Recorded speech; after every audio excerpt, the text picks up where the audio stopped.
আল্লাহকে বিশ্বাস করি এই কথা বলতে হলে আপনাকে চারটি বিষয় লক্ষ্য রাখতে হবে। সবাই জোরে বলেন, কয়টা বিষয় লক্ষ্য রাখতে হবে? চারটা বিষয় লক্ষ্য রাখতে হবে।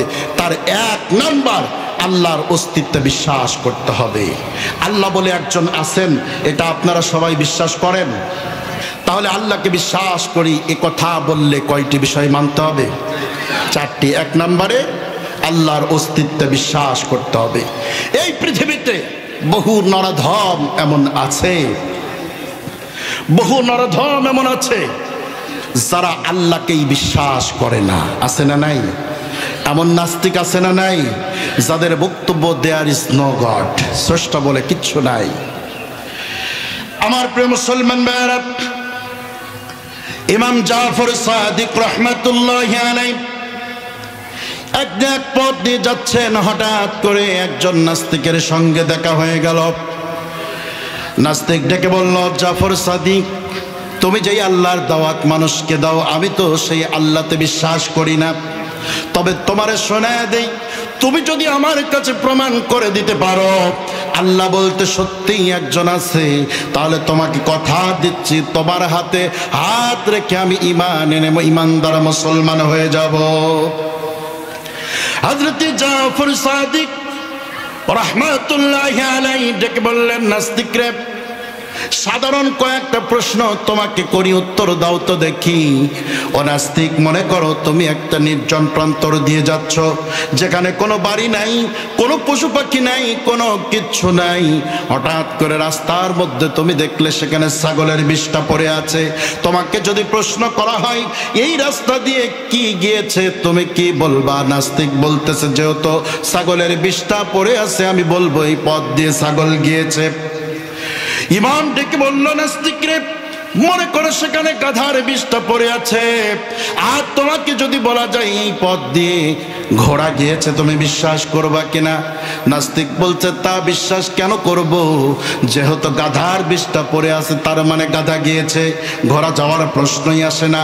ইমাম জাফর সাদিক ডেকে বলে, নাস্তিক রে, গাধার বিষ্ঠা, ঘোড়ার বিষ্ঠা, ছাগলের বিষ্ঠা, গাভীর বিষ্ঠা দেখলে যদি বোঝা যায় ছাগল, গাভী, ঘোড়া আর গাধা এই পথ দিয়ে গিয়েছে, তাহলে তুমি বলো তো দেখি এই সুবিশাল আসমান আর এই বিস্তীর্ণ জমিন, চন্দ্র, সূর্য, গ্রহ, নক্ষত্র দেখে কেন বোঝা যাবে না এর পিছনে অবশ্যই অবশ্যই একজন রব আছে?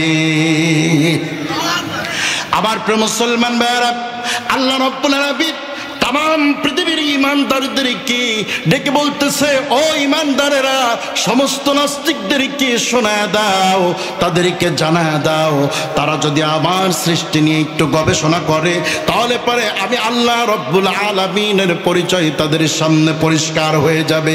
আল্লাহ পাক বলতেছে, তাকাও পাখির দিকে, আওয়ালাম ইয়ারাউ ইলা الطير فوقهم صافات ويقبض ما يمسكهن إلا الرحمن। আল্লাহ পাক বলতেছে, গোলাম তাকাও পাখিগুলোর দিকে, তাকায় দেখো পাখিগুলো যখন জমিন থেকে শূন্যের দিকে উড়াল দেয়, ডানাগুলো শার্ট করে দেয়, ডানা ঝাপটাইতে ঝাপটাইতে পাখি শূন্যে যায়। কথা বলেন ঠিক কিনা? আমার প্রিয় মুসলমান ভাইরা, শূন্যে যাওয়ার পরে তাকায় দেখবেন অনেক পাখি তার ডানাগুলোকে স্থির করে দেয়, অনেক পাখি ডানাকে গোটায় নেয়। আপনারা বলেন তো দেখি, ডানা স্থির করা বা গোটানোর কারণে কোনো পাখি কি কোনোদিন শূন্য থেকে টাস করে জমিনে পড়ে গেছে নাকি? একটা পাখিও তো পড়লো না। আল্লাহ রাব্বুল আলামিন বলতেছে, রে গোলাম, তাকায় দেখ পাখিগুলোর দিকে, আর তোর বিবেককে প্রশ্ন কর, যেই পাখি জমিন থেকে শূন্যে যাওয়ার জন্য ডানা শার্ট করে দিয়ে ঝাপটানো আরম্ভ করলো, শূন্যে যাওয়ার পর ডানা স্থির করে দিল, গোটায় নিল, তাও তো পাখি জমিনে পড়ে যায় নাই। ডানা স্থির করার পরে আর ডানাকে গুটিয়ে নেওয়ার পরেও মহাশূন্যে পাখিগুলোকে ধরে রেখেছেন যিনি, তিনি তো হলো তোদের রব আল্লাহ। আরেকটু চিৎকার দিয়ে বলেন আল্লাহ।